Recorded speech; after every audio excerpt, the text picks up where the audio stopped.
একটা সময় ছিল যখন মানুষ শিখত গল্পের মাধ্যমে। কারো মুখের মূল্যবান এবং সুন্দর বাণীটা হয়ে যেত অন্যের চলার পাথেও। এসব বাণীগুলো মানুষের জীবনে নানা পরিবর্তন আনতে সক্ষম, সাথে সাথে কোনো বিপন্ন মানুষকে সাহস যোগাতেও সক্ষম। এসব বাণীগুলো প্রত্যেকেরই ভালো লাগে, আর এই ভালো লাগাকে বলে আশাবাদ। আশাবাদ আছে বলেই মানুষ বেঁচে আছে, এবং এই আশাবাদ আছে বলেই মানুষ একটা সুন্দর ভবিষ্যতের স্বপ্ন দেখে। তো চলুন আজকের আমরা এরকম বিখ্যাত কিছু উক্তি সম্পর্কে জানব।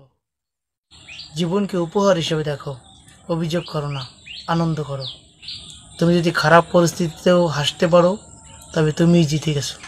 অন্যের বলা কটু শব্দের দ্বারা কখনো ভেঙে পড়ো না, নিজের কাজের দ্বারা শব্দগুলোকে বদলে দাও।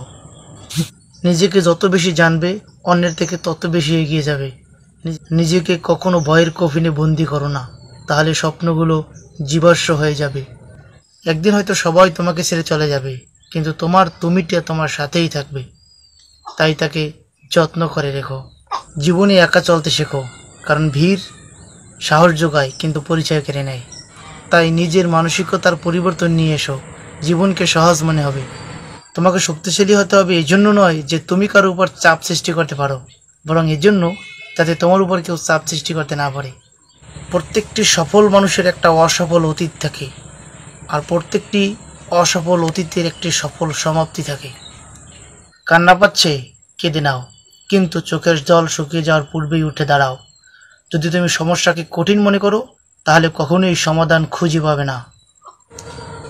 নিজের ক্ষমতার উপর কখনো সন্দেহ করো না, তুমি হয়তো জানোই না তুমি কত কিছু করতে সক্ষম।